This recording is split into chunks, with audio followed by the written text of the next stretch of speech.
السلام عليكم ورحمة الله وبركاته. الحمد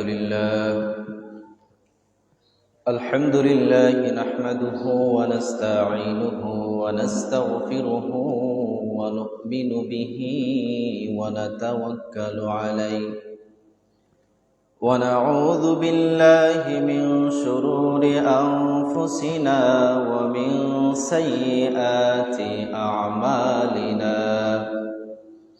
من يهده الله فلا مضل له ومن يضلله فلا هادي له، ونشهد أن لا إله إلا الله وحده لا شريك له، ونشهد أن سيدنا وسندنا وحبيبنا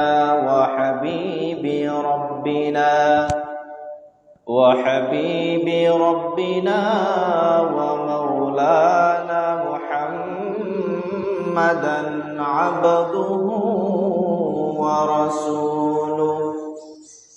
أما بعد فأعوذ بالله من الشيطان الرجيم. بسم الله الرحمن الرحيم. إن الله وملائكته يصلون على النبي يا أيها الذين آمنوا صلوا عليه وسلموا تسليما. اللهم صل على سيدنا مولانا محمد وعلى آله سيدنا مولانا محمد. إن التياري حصبا يوما إلى أرض الحرام. بلغ سلامي روضة فيها النبي المحترم. اللهم صل على سيدنا مولانا محمد وعلى آله سيدنا مولانا محمد. لا إله إلا الله محمد رسول الله صلى الله عليه وسلم. সম্মানিত হাজিরিন, আল্লাহ পাক রব্বুল আলামিনের শাহানশাহী দরবারে লক্ষ লক্ষ কোটি কোটি শুকরিয়া ও সুজুদ। যে মহান রব্বুল আলামিন আপনাদেরকে আমাকে অত্যন্ত দয়া করে, মায়া করে, মেহেরবানি করে শুক্রবারের দিন, ইয়াউমুল জুমার দিন, সপ্তাহবারের সরদারের দিন, এমন একটি বরকতপূর্ণ দিনে, এমন একটি বরকতপূর্ণ মুহূর্তে যেই মহান রব্বুল আলামিন আমাদেরকে দুনিয়ার সমস্ত বেরাজাল থেকে মুক্ত করে একমাত্র আল্লাহ পাক রব্বুল আলামিনের রেজামন্দি হাসিলের জন্যে, রব্বুল আলামিনকে একমাত্র রাজি এবং খুশি করানোর জন্যে যেই রব্বুল আলামিন আপনাদেরকে আমাকে আগে আগে ওনার গড় মসজিদের মধ্যে আসার মতো, বসার মতো তৌফিক দান করেছেন। আসেন সবাই মিলে কায়ু মনোবাক্যে হৃদয়ের বদ্ধ কপাটকে উজাড় করে ইসলামী বলে বলিয়ান হয়ে, ঈমানিতে যেতে জিয়ান হয়ে সুচ্চ কণ্ঠে ওই মহিয়ান গরিয়ান মাবুদের শাহানশাহী দরবারে শুকরিয়াতান প্রত্যেকে বলি আলহামদুলিল্লাহ। শুকর আদায় করছি نبينا حبيبنا قدوتنا سندنا مرشدنا ومولانا محمد সাল্লাল্লাহু আলাইহি ওয়াসাল্লামের উম্মত হিসেবে দুনিয়ার জমিনে আসতে পেরেছি, যেই নবীদের হাজার বছর পূর্বে আপনাদেরকে আমাকে এতিম করে জান্নাতুম মির রিয়াদিল জান্নাহ রওদায়ে আতরের মধ্যে বসে বসে আরাম করতেছেন। দুরূদ সালাম পেশ করছি ওই নবীর প্রতি। আল্লাহ পাক রব্বুল আলামিন যার ওসিলায়, যার দয়ায় আমাদেরকে গোটা মানব জাতির মধ্যে সর্বশ্রেষ্ঠ মাখলুক হিসাবে উপাধি দিয়েছেন। এমনকি নবী আদম আলাইহিস সালামের উম্মত থেকে শুরু করে আমাদের নবীর উম্মত পর্যন্ত যত নবী এবং রাসূল দুনিয়ার জমিনে এসেছেন, যত নবী এবং রাসূলের উম্মতেরা দুনিয়ার জমিনে এসেছে, প্রত্যেক উম্মত থেকে উম্মতে মুহাম্মদীকে আল্লাহ পাক রব্বুল আলামিন শ্রেষ্ঠত্ব দিয়েছেন একমাত্র আমাদের নবী মুহাম্মদুর রাসূলুল্লাহ সাল্লাল্লাহু আলাইহি ওয়াসাল্লামের কারণে। সম্মানিত হাজিরিন, আজকের বক্তব্যের মেইন বিষয় হবে আমাদের মুসলমানদের একদম হৃদয়ে গাঁথা একটি জায়গা, যার নাম হচ্ছে মসজিদ আল আকসা। আমরা অনেকেই সেটাকে চিনি বাইতুল মুকাদ্দাস হিসাবে, যেটা বর্তমানে অবস্থিত ফিলিস্তিনের মধ্যে। মসজিদ আল আকসা এটা হচ্ছে একটা পবিত্র ভূমি আমাদের মুসলমানদের জন্য, যেটাকে নিয়ে তুমুল ঝগড়া বর্তমান সময়ের অবৈধ যেই রাষ্ট্র ইসরায়েল কর্তৃক আমাদের ফিলিস্তিনি মুসলমান ভাই বোনদের উপর নির্মমভাবে অত্যাচার করা হচ্ছে। কিসের জন্যে? একটি লক্ষ্য, একটি উদ্দেশ্য। তাদের উদ্দেশ্য হচ্ছে মসজিদ আল আকসা তারা দখল করবে। তো এজন্যে as a Muslim, as a মুমিন হিসাবে, একজন মুসলমান হিসাবে আমাদের প্রথম দায়িত্ব হচ্ছে যে ইসলামের যেই কিছু নিদর্শন রয়েছে এই নিদর্শন সমূহকে জানা, যার ব্যাপারে আল্লাহ বলছেন ওয়ামান ইউআযযিম শাআইরাল্লাহ, আল্লাহর যেই নিদর্শন সমূহকে সম্মান করা হচ্ছে আমাদের প্রতি ওয়াজিব। এই নিদর্শন সমূহের মধ্যে উল্লেখযোগ্য একটা নিদর্শন হচ্ছে মসজিদ আল আকসা। আমরা যদি আজকে জানবো মসজিদ আল আকসা নির্মাণের ইতিহাস, এটা কে নির্মাণ করেছেন? যেই বর্বর ইয়াহুদিরা আমাদের আল আকসা দখলের জন্য উঠে পড়ে লেগেছে, তারা কি এটা নির্মাণ করেছে নাকি আমরা মুসলমানেরা নির্মাণ করেছি? আর এই মসজিদ আল আকসার গুরুত্ব কতটুকু এবং তার ফজিলত কতটুকু, ইনশাআল্লাহ এই নিয়ে আজকে আমাদের আলোচনা থাকবে। সর্বপ্রথম আমরা দেখব যে এই যে মসজিদ আল আকসা, এটার বয়স কতদিন বা এটা কত নম্বর গড়, এই ব্যাপারে বুখারী শরীফের হাদিসের মধ্যে এসেছে আল্লাহ রাসূল সাল্লাল্লাহু আলাইহি ওয়াসাল্লামের সাহাবী আবু যর রাদিয়াল্লাহু তাআলা আনহু একদিন রাসূল সাল্লাল্লাহু আলাইহি ওয়াসাল্লামকে জিজ্ঞাসা করলেন, ইয়া রাসূলুল্লাহ, ইয়া হাবিবাল্লাহ, এই দুনিয়ার জমিনে অসংখ্য অগণিত গড় রয়েছে, অসংখ্য অগণিত মসজিদ রয়েছে। ইয়া রাসূলুল্লাহ, ইয়া হাবিবাল্লাহ, জানতে বড় ইচ্ছা হয় গো নবীজি, এই দুনিয়ার জমিনে সর্বপ্রথম মসজিদ কি? কোন মসজিদটাকে আল্লাহ পাক রব্বুল আলামিন সর্বপ্রথম সৃষ্টি করেছেন? আল্লাহ রাসূল সাল্লাল্লাহু আলাইহি ওয়াসাল্লাম জবাবে বললেন, সর্বপ্রথম মসজিদ হচ্ছে আল কাবাতু বাইতুল্লাহ, যেটা আপনার সৌদি আরবের মধ্যে অবস্থিত। আমরা যেখানের মধ্যে হজ আদায় করি, সেই গড়টা হচ্ছে আল্লাহর গড়। এটা দুনিয়ার জমিনে সর্বপ্রথম গড় হচ্ছে কাবা শরীফ। পুনর্নির্মাণ করা হয়েছে বিভিন্ন সময়ে। নবী আদম আলাইহিস সালাম, এরপরে আপনার নূহ আলাইহিস সালামের বন্যার পরে, এরপরে ইব্রাহিম আলাইহিস সালাম, আমাদের নবী বা এই বিভিন্ন সিরিয়ালে পুনর্নির্মাণ করা হয়েছে। বাট এই যে কাবা শরীফ, এটা হচ্ছে আমাদের দুনিয়ার জমিনের সর্বপ্রথম মসজিদ। দ্বিতীয় নম্বরে আল্লাহ রাসূল সাল্লাল্লাহু আলাইহি ওয়াসাল্লামের সাহাবী জিজ্ঞাসা করছেন, ইয়া রাসূলুল্লাহ, ইয়া হাবিবাল্লাহ, দ্বিতীয় কোন মসজিদ আল্লাহ পাক রব্বুল আলামিন দুনিয়ার জমিনে সর্বপ্রথম সৃষ্টি করেছেন? প্রথম তো জানলাম কাবা শরীফ, দ্বিতীয় কোন মসজিদ? আল্লাহ রাসূল সাল্লাল্লাহু আলাইহি ওয়াসাল্লাম জবাবে বললেন মসজিদ আল আকসা, যেটার নাম বাইতুল মুকাদ্দাস, যেটার নাম মসজিদ আল আকসা, বর্তমান ফিলিস্তিন অবস্থিত। তাহলে আমরা এখান থেকে জানলাম এই হাদিস থেকে যে পৃথিবীর মধ্যে প্রথম মসজিদের নাম হচ্ছে কাবা শরীফ, আর দ্বিতীয় মসজিদের নাম হচ্ছে বাইতুল মুকাদ্দাস বা মসজিদুল আকসা। এবার আবু যর বলছেন, ইয়া রাসূলুল্লাহ, ইয়া হাবিবাল্লাহ, জানতে বড় ইচ্ছা হয় গো নবীজি, এই যেই দুই মসজিদ আল্লাহ পাক রব্বুল আলামিন সর্বপ্রথম সৃষ্টি করলেন, কাবা শরীফ এবং মসজিদ আল আকসা, ইয়া রাসূলুল্লাহ, ইয়া হাবিবাল্লাহ, এই দুই মসজিদের মধ্যে হোয়াট দ্য ডিফারেন্স বিটুইন, এই দুইটার মধ্যে আপনার পার্থক্য কত বছরের? কত বছরের পার্থক্য রয়েছে মসজিদ আল আকসা এবং কাবা শরীফ বানানো।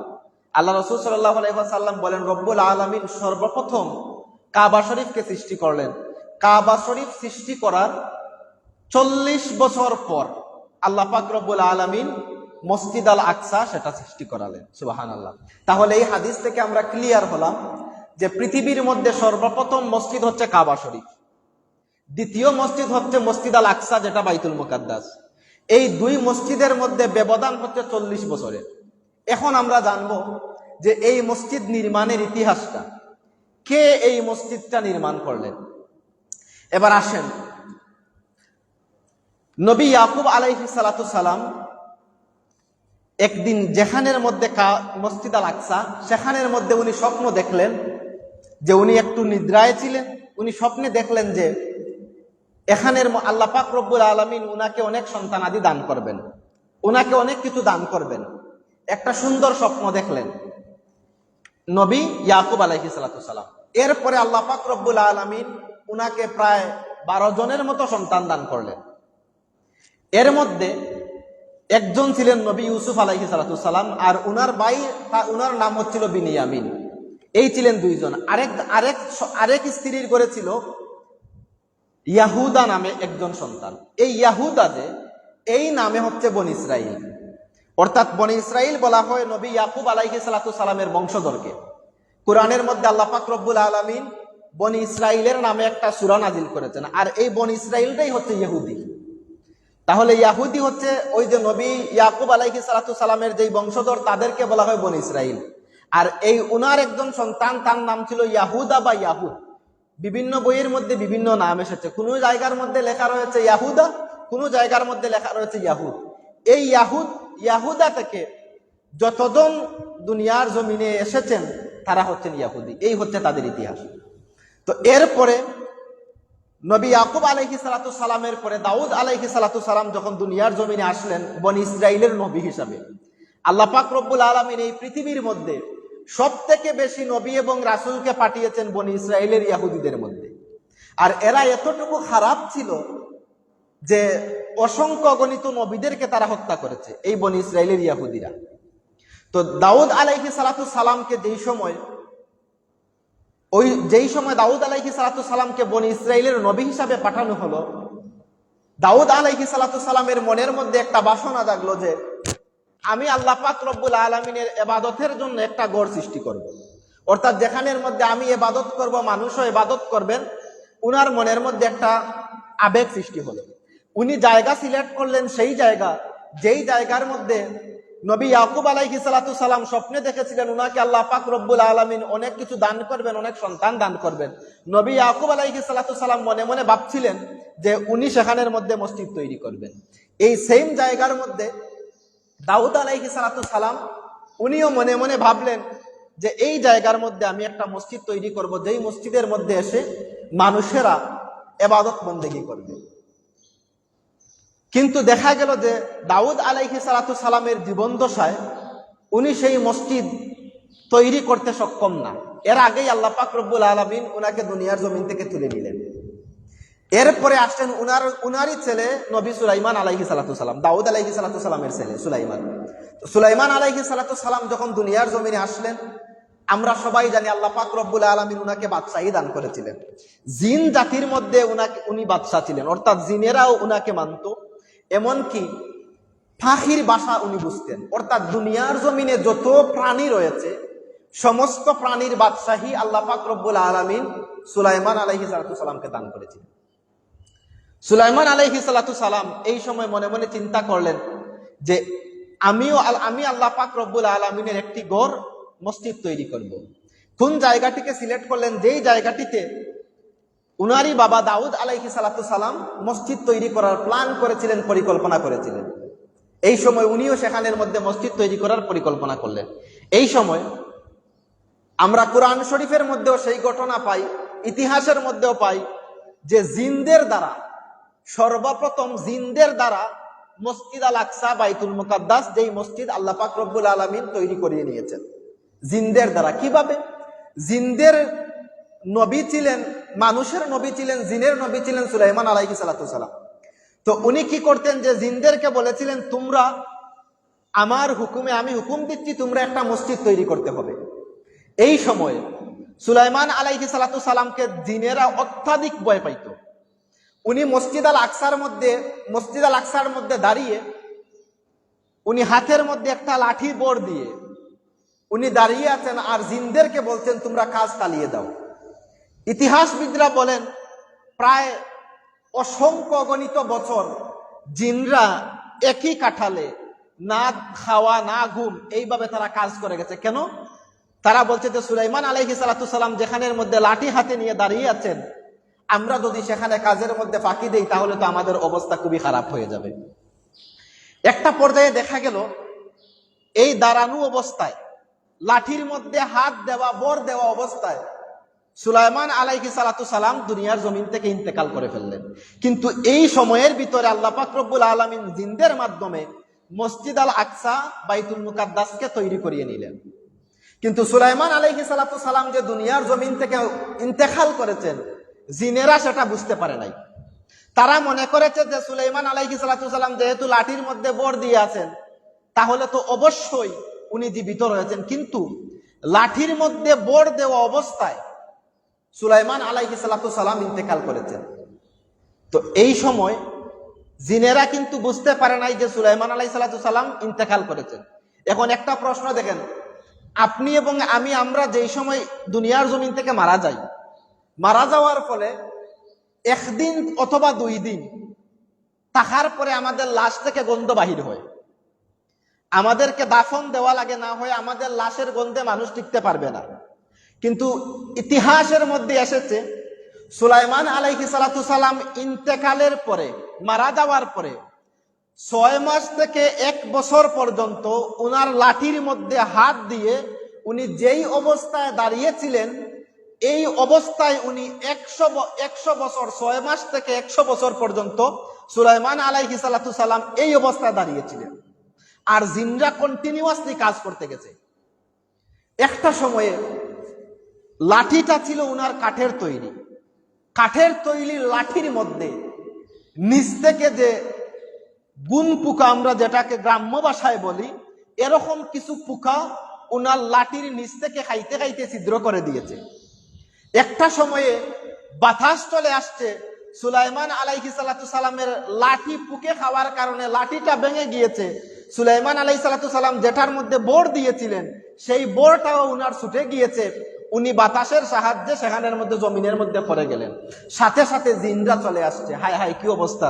নবী সুলাইমান আলাইহিস সালাতু সালাম উনি পড়ে রয়েছেন। এই সময় যখন তারা কাছের মধ্যে আসলো, তারা তখন বুঝতে পারলো যে নবী সুলাইমান আলাইহিস সালাতু সালাম ইন্তেকাল করেছেন। এরপর থেকে আল্লাহ পাক রব্বুল আলামিন এই বনি ইসরাইল ইহুদিদের মধ্যে রব্বুল আলামিন পাঠালেন নবী মুসা আলাইহিস সালাতু সালামকে। মুসা আলাইহিস সালাতু সালামও মসজিদ আল আকসার মধ্যে ইবাদত করতেন। তারা মুসা আলাইহিস সালাতু সালামের সাথে কয়েকজন বা অনেক মানুষ মুসা আলাইহিস সালাতু সালামের সাথে একত্রিত হয়েছিল, তারাও সেখানের মধ্যে ইবাদত করত। তো একটা সময় দেখা গেল মুসা আলাইহিস সালাতু সালাম যখন ফেরাউনের সাথে যে একটা যুদ্ধ উনার চলছিল, তো একটা সময় মুসা আলাইহিস সালাতু সালাম নীল নদ পাড়ি দিলেন আর ফেরাউনকে আল্লাহ পাক রব্বুল আলামিন নীল নদের মধ্যখানে পানির মধ্যে ডুবিয়ে হত্যা করালেন। এই সময় মুসা আলাইহিস সালাতু সালাম তার কওমকে, তার জাতিকে বলেছিলেন যে আসেন শামের দিকে আমরা চলে যাই, সেখানের মধ্যে অসংখ্য অগণিত মানুষ অমুসলিম রয়েছে, আমরা তাদের বিরুদ্ধে গিয়ে জিহাদ করব, তাদের বিরুদ্ধে আমরা যুদ্ধ করব।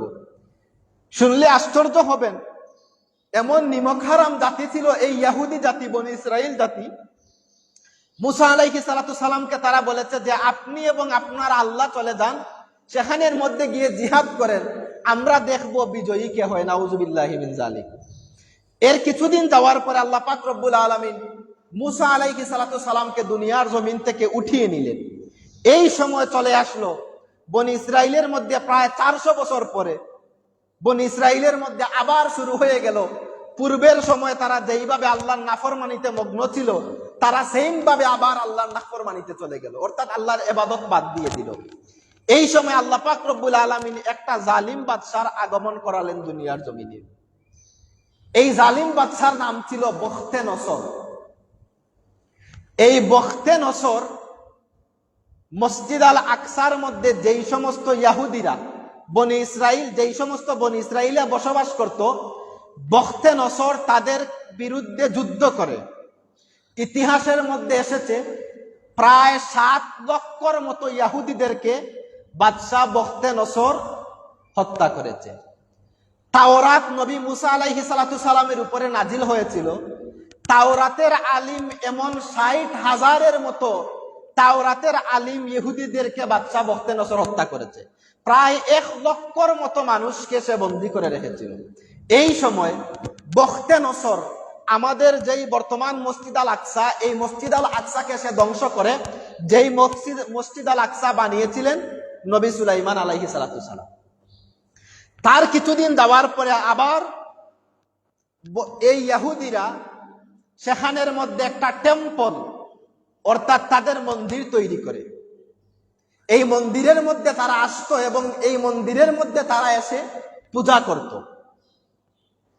কিছুদিন যাওয়ার পরে, অনেক বছর যখন হয়ে গেল, রোমান সাম্রাজ্যের বাইজেন্টাইন যেই সাম্রাজ্য, এই বাইজেন্টাইন সাম্রাজ্যের সম্রাট তার সেনাবাহিনী নিয়ে আবার এই বনি ইসরাইলের ইহুদিদের সেই টেম্পল, সেই দুর্গ, যেই দুর্গ তারা মসজিদ আল আকসার মধ্যে তৈরি করেছিল, সেখানের মধ্যে এসে উনি সেনাবাহিনী নিয়ে এসে সেই দুর্গকে ভেঙে ফেলেন। সেই দুর্গ ভাঙার পরে একটা দুর্গের একটা ওয়ালকে উনি রাখেন, আর সমস্ত দুর্গকে উনি মাটির সাথে মিশিয়ে দেন। বর্তমান আজ পর্যন্ত সেই দুর্গের ওয়াল এখন পর্যন্ত মসজিদ আল আকসার পাশের মধ্যে আসে, যেখানের মধ্যে ইহুদিরা গিয়ে তাদের ইবাদত বন্দেগী করে, সেখানের মধ্যে তারা পূজা করে। এটা ছিল তাদের টেম্পল, যেই দুর্গ তারা বানিয়েছিল। কিন্তু খ্রিস্টানদের যেই রোমান সাম্রাজ্য, বাইজেন্টাইন সাম্রাজ্য, তারা মিলে সেটাকে ভেঙে ফেলল।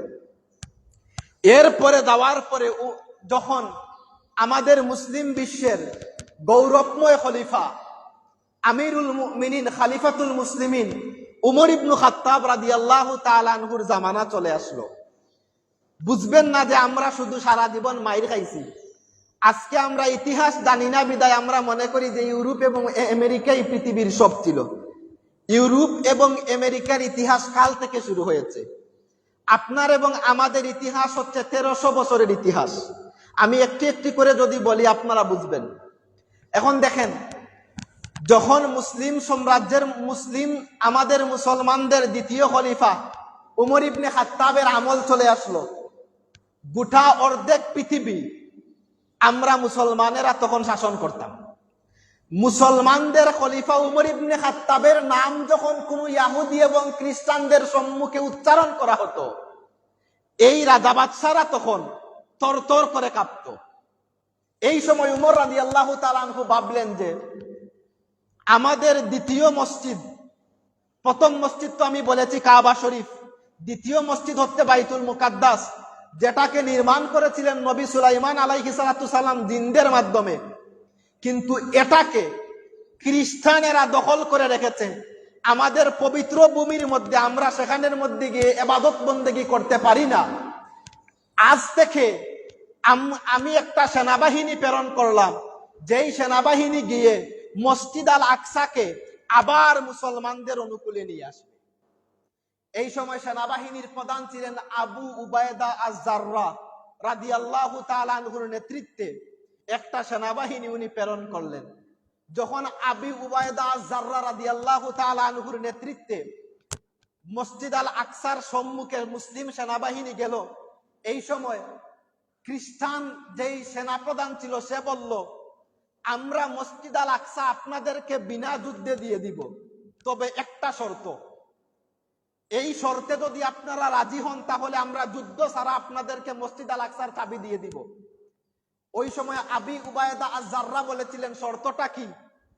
সেনাপ্রধান বলেছিল, আমি শুনেছি আপনাদের খলিফা হচ্ছেন উমর ইবনে খাত্তাব, আমরা চাই আপনাদের খলিফা উমর ইবনে খাত্তাব নিজে যদি চলে আসেন তাহলে আমরা যুদ্ধ ছাড়া উনাকে আমরা বিজয় দিয়ে দিব। যখন আবি উবায়দা জাররা রাদিয়াল্লাহু তাআলা আনহু খলিফা উমর ইবনে খাত্তাবের কাছে চিঠি লিখলেন যে আমিরুল মুমিনিন খলিফাতুল মুসলিমিন বাইতুল মুকাদ্দাসের সেনাপতি বলেছে আপনি যদি চলে আসেন উনারা মসজিদ হস্তান্তর করে দিবে বিনা যুদ্ধে। উমর ইবনে খাত্তাব বললেন আই এগ্রি, আমি অবশ্যই রাজি, আমি চলে আসব। উমর ইবনে খাত্তাব কিভাবে আসছিলেন শুনলে আশ্চর্য হবেন। গোটা অর্ধেক পৃথিবী যেই উমর রাদিয়াল্লাহু তাআলা আনহু শাসন করতেন, উটের পিঠের মধ্যে উনি উঠে এসেছেন। কিছুক্ষণ উনার খাদিম উটের রশি টানেন, আবার কিছুক্ষণ উমর রাদিয়াল্লাহু তাআলা আনহু উটের রশি টানেন। খাদিম বলছে আমিরুল মুমিনিন, মানুষ যদি দেখে আমি উটের উপরে আর আপনি উটের রশিকে টেনে নিয়ে যাচ্ছেন, মানুষ আমাকে মেরে ফেলবে। এই সময় উমর রাদিয়াল্লাহু তাআলা আনহু বলছিলেন একটা শর্তে আমি আপনাকে উটের পিঠ থেকে লামাতে পারি, তুমি কিয়ামতের ময়দানে আমি উমর ইবনে খাত্তাবের বোঝা যদি তোমার কাঁধের মধ্যে নিতে পারো, তাহলে আজ আমি তোমাকে উটের পিঠ থেকে রেখে আমি উমর ইবনে খাত্তাব উটের পিঠের মধ্যে উঠবো এবং তুমি উটকে টেনে টেনে নিয়ে যাবে। এইভাবে কতক্ষণ খাদেম উটের উপরে, কতক্ষণ উমর ইবনে খাত্তাব উটের উপরে। যখন বাইতুল মুকাদ্দাসের একদম গেইটের সামনে গেলেন, ইতিহাসের মধ্যে এসেছে বাইতুল মুকাদ্দাসের গেইটের মধ্যে কিছু কাদা এবং পানি ছিল। উমর ইবনে খাত্তাব এই সময়ে পায়ের জুতা খুলে হাতে নিয়ে নিলেন, আর উনার পরনের মধ্যে ছিল একটা সিরা জামা। এই সময় মুসলিমদের সেনাপতি আবি উবায়দা আজ-জাররা রাদিয়াল্লাহু তাআলা আনহু বলেছিলেন আমিরুল মুমিনিন খলিফাতুল মুসলিমিন, আল্লাহর দোহাই লাগে আপনি একটা সাম্রাজ্যের সেনাপ্রধান, আল্লাহর দোহাই লাগে আপনি জুতাটা পায়ে দেন আর আপনি নতুন একটা জামা পরেন। উমর ইবনে খাত্তাব বলেছিলেন আজ যদি আবি উবায়দা আজ-জাররা এই কথা না বলে, এমন কোন মানুষ আমি উমর ইবনে খাত্তাবকে এই কথা বলতো, সাথে সাথে আমি তার গর্দান থেকে মাথা আলাদা করে দিতাম। তুমি কি জানো না হে মুসলিম সেনাপতি, আমরা এক অভদ্র জাতি ছিলাম, ইসলামের মাধ্যমে আল্লাহ পাক রব্বুল আলামিন আমাদেরকে সম্মানিত করেছেন। ইসলাম ছাড়া আমরা পোশাকে এবং জুতায় কখনো সম্মানিত ছিলাম না, বলেন সুবহানাল্লাহ। যখন উমর ইবনে খাত্তাব রাদিয়াল্লাহু তাআলা আনহু বাইতুল মুকাদ্দাসের মধ্যে গেলেন, সেখানের মধ্যে যাওয়ার পরে খ্রিস্টানদের সেই সেনাপতি বিনা যুদ্ধে বাইতুল মুকাদ্দাসের চাবি উনাকে দিয়ে দিল এবং তারা চলে গেল। সেখানের মধ্যে ইউটিউবের যদি আপনি গুগলের মধ্যে সার্চ দেন মসজিদ আল আকসা লেখে, দেখবেন সেখানের মধ্যে 3টা মসজিদের ছবি আসে। একটার মধ্যে দেখবেন কালো গম্বুজ, কালো যেই গম্বুজ বিশিষ্ট ছবি আসে, এই ছবির যেই মসজিদ, এটা হচ্ছে মসজিদ আল আকসা। এই মসজিদটাই উমর ইবনে খাত্তাব রাদিয়াল্লাহু তাআলা আনহু সেখানের মধ্যে প্রতিষ্ঠা করেছিলেন, যেই মসজিদ সর্বপ্রথম তৈরি করেছিলেন সুলাইমান আলাইহিস সালাতু সালাম জিনদের মাধ্যমে। এরপরে গিয়ে যেই মসজিদটা দেখা যায় সোনালী গম্বুজ, সেটা এরপরে আব্বাসী খলিফা মনসুর উনারা তৈরি করেছেন, কিন্তু উমর ইবনে খাত্তাব রাদিয়াল্লাহু তাআলা আনহু তৈরি করেছেন কালো গম্বুজ বিশিষ্ট সেই মসজিদ। সেখানের মধ্যে তখন মুসলমানদের হাতে যখন বাইতুল মুকাদ্দাস ছিল, সেখানের মধ্যে তখনই হিন্দু খ্রিস্টান সবাই তাদের জায়গা মতো গিয়ে ইবাদত করতে পারত, কারণ সেখানের মধ্যে রয়েছে খ্রিস্টানদের গির্জা, সেখানের মধ্যে রয়েছে হিন্দুদের টেম্পল, যেটাকে রোমান সম্রাটের সৈনিক ভেঙে ফেলেছিল। একটা ওয়াল আজ পর্যন্ত বাইতুল মুকাদ্দাসের পাশে আছে, সেখানের মধ্যে ইহুদিরা গিয়ে পূজা করে, সবাই সেখানের মধ্যে যাইত। কিন্তু উমর ইবনে খাত্তাবের খেলাফতের পরে যখন আপনার ফাতেমি খেলাফত চলে আসলো, ফাতেমি খেলাফতের সময়ে মুসলমানরা দুর্বল হয়ে গেল। এই সময় খ্রিস্টানদের মধ্যে ক্রুসেডর, এই খ্রিস্টানদের মধ্যে ক্রুসেডর যারা, এরা সবাই মিলে একত্রিত হয়ে আবার আমাদের কাছ থেকে বাইতুল মুকাদ্দাস নিয়ে নিল। তাহলে দেখেন এই বাইতুল মুকাদ্দাস নিয়ে যে আজকে যুদ্ধ হচ্ছে এটা এমন না, এই বাইতুল মুকাদ্দাস নিয়ে যুদ্ধ হচ্ছে এই নবীর আমল থেকে, নবী সুলাইমানের আমল থেকে, এই জামানা থেকে শুরু করে বাইতুল মুকাদ্দাস নিয়ে আজও পর্যন্ত যুদ্ধ হচ্ছে। শুধু ইতিহাস বলছি কি, এই বাইতুল মুকাদ্দাসের মধ্যে এমন রয়েছে যেটার লাগি সবাই পাগল, মুসলমানও পাগল, হিন্দুও পাগল, খ্রিস্টানও পাগল। এখন দেখেন যখন ফাতেমি খলিফা যখন দুর্বল হয়ে গেল, খ্রিস্টানদের মধ্যে ক্রুসেডর যারা, এই ক্রুসেডররা যুদ্ধের মাধ্যমে বাইতুল মুকাদ্দাসকে আবার খ্রিস্টানদের অধীনে নিয়ে গেল। একদিন নয়, 2 দিন নয়, 88 বছর খ্রিস্টান ক্রুসেডরদের মধ্যে থাকা বাইতুল মুকাদ্দাসকে আবার মুসলমানরা পুনর্জীবিত করেছিলেন। মুসলমানদের মধ্যে একজন বীর সৈনিক ছিলেন, একজন সুলতান ছিলেন। ওই মুসলমানদের মধ্যে একজন সৈনিক ছিলেন এবং সুলতান ছিলেন। উনার নাম হচ্ছে সুলতান গাজী সালাউদ্দিন আল আইয়ুবী তুর্কি। যখন বাইতুল মুকাদ্দাসের মধ্যে আজান খ্রিস্টানরা নিষিদ্ধ করেছিল, এই বাইতুল মুকাদ্দাসের মধ্যে মুসলমানদের রক্তে রঞ্জিত হয়েছিল, কোন আরবের বাদশার সাহস হয় নাই খ্রিস্টানদের বিরুদ্ধে তলোয়ার তোলার। এই সময় সুলতান নুরউদ্দিন জঙ্গির একমাত্র বীর সিপাহ সালাহ সুলতান সালাহুদ্দিন আল আইয়ুবী তুর্কি তরবারি তুলেছিলেন। 67 বছর পরে আল্লাহর হাবিব সাল্লাল্লাহু আলাইহি ওয়াসাল্লাম যেই জায়গার মধ্যে গিয়ে মেরাজের রজনীতে 1,24,000 মতান্তরে 2,24,000 নবী এবং রাসূলদের ইমামতি করেছিলেন, যেই মসজিদের মধ্যে সুলতান সালাহুদ্দিন আল আইয়ুবী 88 বছর পরে এই খ্রিস্টান ক্রুসেডরদের কাছ থেকে আবার বাইতুল মুকাদ্দাস আমাদের অধীনে নিয়ে আসেন। আমরা ইবাদত করেছি, কিন্তু দেখেন এখন তো আর আমাদের কাছে নাই, এখন আবার তাদের মধ্যে কিভাবে গেল? এরপরে দেখেন আমাদের মুসলমানদের সাম্রাজ্য ছিল উমাইয়া খেলাফত, এরপরে চলে আসলো তুর্কি অটোমান, যেটাকে ইংলিশে বলে, আর আরবিতে যেটাকে আমরা উসমানীয় সাম্রাজ্য বলি, যেটার মেইন ছিলেন সুলাইমান শাহ, উনার পুত্র ছিলেন আর্তুগুল গাজী, উনার পুত্র ছিলেন উসমান গাজী, যার মাধ্যমে এই গোটা বিশ্বের প্রায় অর্ধেক পৃথিবী উসমান গাজী উনি শাসন করতেন। এখন দেখেন আল্লাহ রাসূল সাল্লাল্লাহু আলাইহি ওয়াসাল্লামের যুগ থেকে নিয়ে প্রায় 1350 বছর, 1350 বছর আমরা মুসলমানেরা সম্পূর্ণ পৃথিবীর নেতৃত্ব দিয়েছি। আজকে যে ইউরোপ এবং আমেরিকার কথা বলেন, আমরা আজকে 90% মুসলমানের দেশ বাংলাদেশ, আমরা আজকে গণতন্ত্রে বিশ্বাসী। শুনে রাখেন, মুসলমানরা কখনো গণতন্ত্রে বিশ্বাসী না। গণতন্ত্রে আমরা মুসলমান কখনো বিশ্বাসী ছিলাম না, বিশ্বাসী হবও না, বিশ্বাসীও না। আমরা খেলাফতে বিশ্বাসী। আমাদের খেলাফত ছিল 1350 বছর। খেলাফতের প্রতিষ্ঠাতা হচ্ছেন স্বয়ং মুহাম্মদুর রাসূলুল্লাহ, আর গণতন্ত্রের প্রতিষ্ঠাতা হচ্ছে আমেরিকার আব্রাহাম লিঙ্কন। আব্রাহাম লিঙ্কন প্রতিষ্ঠা করেছে গণতন্ত্র। আজ 90% মুসলমানের দেশে আমরা আব্রাহাম লিঙ্কনের কাছ থেকে বাড়া করা গণতন্ত্রে বিশ্বাসী, কিন্তু আমরা খেলাফতে বিশ্বাসী না।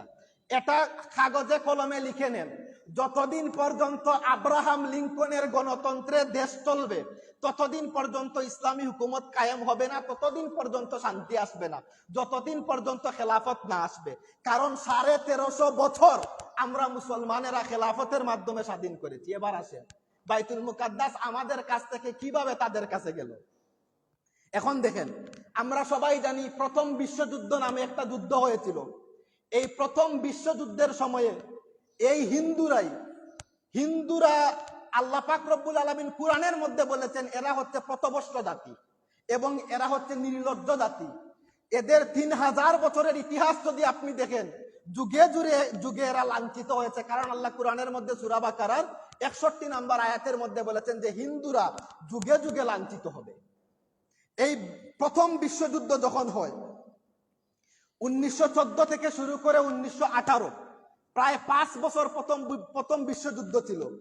এই প্রথম বিশ্বযুদ্ধের ফলে আমাদের মুসলমান যেই খেলাফত সাম্রাজ্য, এটা আমরা হারিয়ে ফেলি। আর আমরা মুসলমানেরা একই খেলাফতের মধ্যে ছিলাম না। এই সময়ে আমরা হয়ে গেলাম ইউরোপিয়ান কলোনি, অর্থাৎ ইউরোপীয়দের দাস। ইউরোপিয়ানরা তখন আমাদেরকে ভাগ করে দিল, কেউ সৌদি, কেউ বাঙালি, কেউ পাকিস্তানি, কেউ ইন্ডিয়ান, কেউ জর্ডান, এরকম তারা ভাগ করে দিল। ওই সময় গোটা মুসলিম উম্মাহ হয়ে গেল আপনার ইহুদি এবং খ্রিস্টানদের গোলাম। আবার যখন আমরা আল্লাহর কাছে দোয়া করলাম, রব্বুল আলামিন আমরা তাদের গোলামি চাই না, আমরা তাদের গোলামি থেকে মুক্তি চাই, এই সময় আমরা বাইতুল মুকাদ্দাসকে হারিয়েছি। এই সময় তারা খ্রিস্টানেরা, এই সময় আমেরিকা এবং ব্রিটেন দুইটা রাজ্য মিলে সমস্ত ক্ষমতা দিয়ে ইহুদিদেরকে মসজিদ আল আকসা, এই যে বর্তমান ইসরায়েলের মধ্যে তাদেরকে থাকতে দিয়েছিল আমেরিকা এবং ব্রিটেন প্রথম বিশ্বযুদ্ধের পরে। যখন আপনার 1939 সালে দ্বিতীয় বিশ্বযুদ্ধ যখন হলো, দ্বিতীয় বিশ্বযুদ্ধের ফলে আমরা মুসলমানেরা স্বাধীনতা পাইলাম, সৌদি আরব স্বাধীনতা পাইল, আমরা সবাই স্বাধীনতা পাইলাম। এই সময় হিটলার নামে আমরা একজন মানুষকে জানি, এই আল্লাহর বান্দা একজন নয় দুইজন নয় 60 লক্ষ ইহুদিদেরকে হত্যা করেছিল। 60 লক্ষ ইহুদিদেরকে হত্যা করার ফলে 4000-এর মতো ইহুদিদেরকে সে রেখেছিল এবং বলেছিল, আমি কেন ইহুদিদেরকে হত্যা করেছি, 4000-এর মতো ইহুদি আমি রাখলাম যাতে দুনিয়ার মানুষ লক্ষ্য করে এদের অবস্থাটা কেমন। এই সময় দ্বিতীয় বিশ্বযুদ্ধের পরে 1939-এর পরে 4000-এর মতো ইহুদিরা জাহাজের মধ্যে বেশে বেশে ইউরোপের মধ্যে তারা জায়গা দেয় নাই, ফ্রান্সের মধ্যে জায়গা দেয় নাই, জার্মানিতেও জায়গা দেয় নাই। এই সময় তারা ফিলিস্তিনের মধ্যে তাদের জাহাজকে এনে সেখানের মধ্যে লাগালো এবং তারা বলল, আপনারা সেখানের মধ্যে আমাদেরকে জায়গা দেন। এই সময় ফিলিস্তিনের মুসলমান দয়া করেছিল, দয়া করার ফলে তাদেরকে এই ফিলিস্তিনের মধ্যে জায়গা দিয়েছিল। কিন্তু দেখেন, আমরা যে বলি এটা হচ্ছে জারত রাষ্ট্র, অবৈধ রাষ্ট্র, কিভাবে ইতিহাস শুনেন। এই যে ইসরায়েল নামে কোনো রাষ্ট্র কখনো ছিল না, এটা ফিলিস্তিন দেশ। কারণ দেখেন, 4000 ইহুদিদেরকে ফিলিস্তিনি মুসলমান বসবাস করার জন্য জায়গা দিয়েছিল। এই সময় আমেরিকা এবং ব্রিটেন দুইটা শক্তি মিলে তাদেরকে অস্ত্র দিয়ে সাহায্য করলো। অস্ত্র দিয়ে তাদেরকে সাহায্য করার ফলে তারা যখন 1,00,000-2 লাখ মানুষ হয়ে গেল, এই সময় তারা জিহাদ শুরু করলো, তারা যুদ্ধ শুরু করলো মুসলমানদের বিরুদ্ধে, যে কি আপনার আমরা ফিলিস্তিনের অধীনে না, আমরা ইসরায়েল একটা দেশ চাই। এই সময়ে জাতিসংঘের মাধ্যমে এখানের মধ্যে একটা ঘোষণা হয়েছিল যে ফিলিস্তিন একটা আলাদা রাষ্ট্র থাকবে, ইসরায়েল একটা আলাদা রাষ্ট্র থাকবে।